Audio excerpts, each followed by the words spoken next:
Alright, so now we're in Vicksburg. We're in a private campground near Vicksburg. There's the back end of my RV now. Again, we still have to deal with the fifth wheel, have my chop saw over there, and this is where I've been keeping the pre-finished, or the finished, not pre-finished, but finished wood.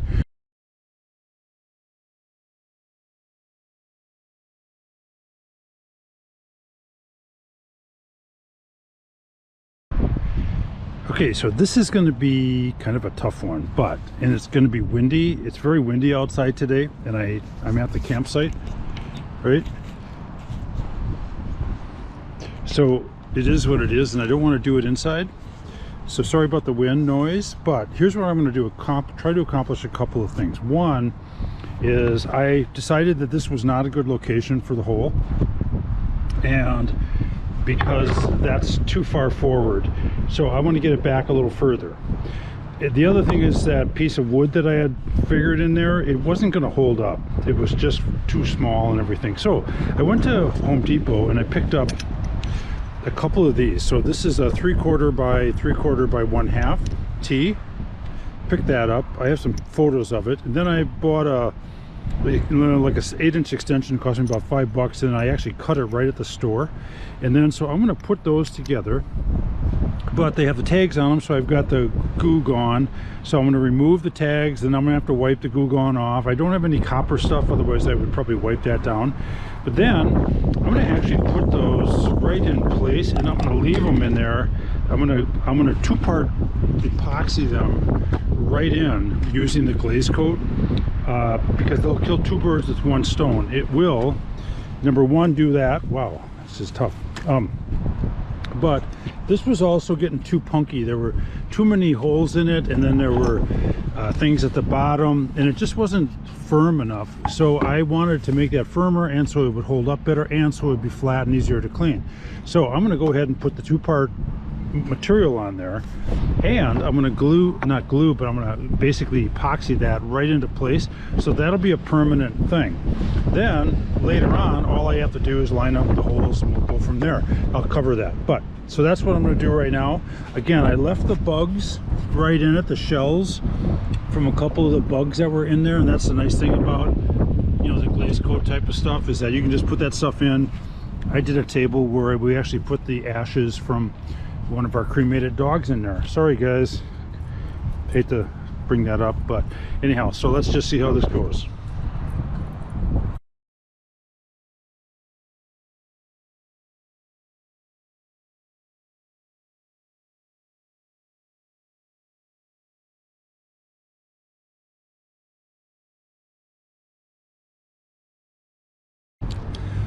I need to raise this up a hair so that it the stuff that goes through the bigger holes will just go through and not become adhesive. So I think that'll probably be just right.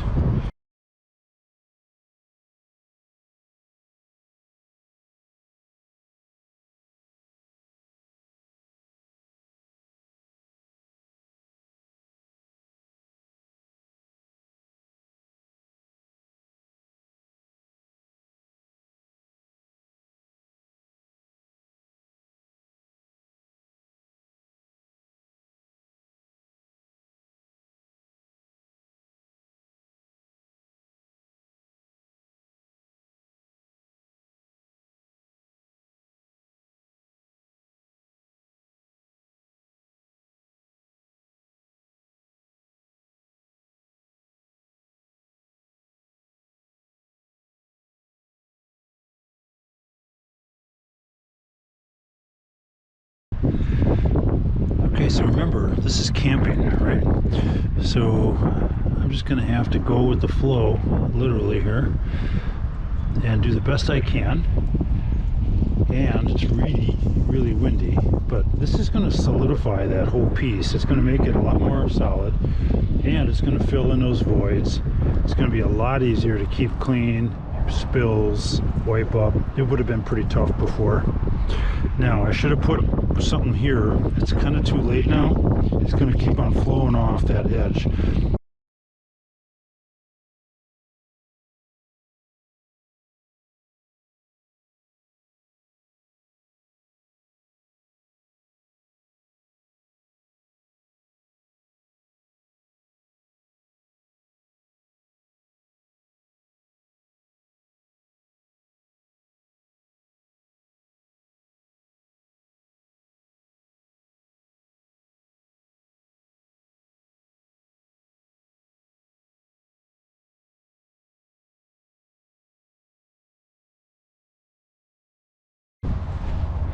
All right, again, this is as good as it's going to get under the conditions. I didn't want to do it inside the RV. There's no place else to do it.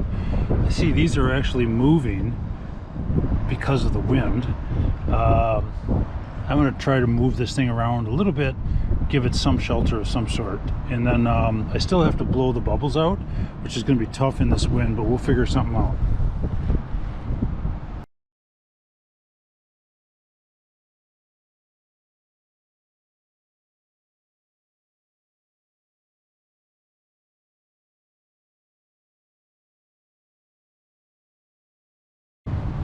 This will be interesting. Gotta wait for the wind puffs to go down. Look at that, it actually worked, kinda. I'm gonna have to take this inside, I betcha.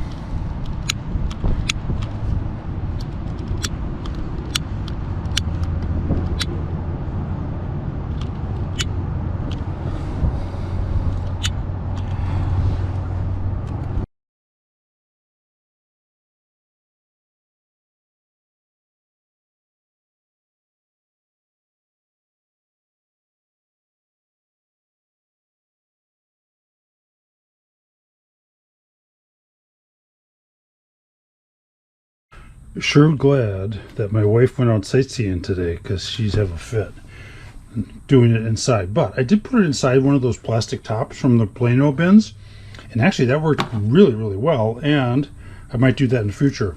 That's just enough to get the gas bubbles out.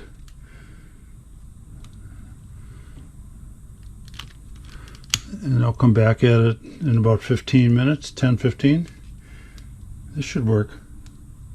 Right now I have to go chase plastic and paper that's been blowing from our campsite into the neighbors. So again, we'll come back at this. Okay, so it's been about 5 minutes. If I look, my glasses are adjusting to the darker room, but I can also see some bubbles back in there. So I'm gonna catch those.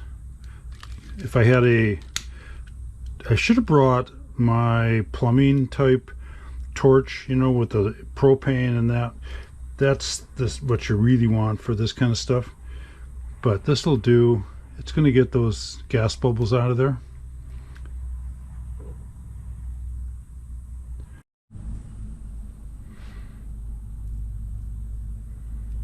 It seems like it's done flowing there, at least on that one. So I'm going to get rid of that. Yeah, it's going to flow over a little bit, but that's okay. This one I'm not going to pull off because there's too much being held there, and the same thing with underneath there.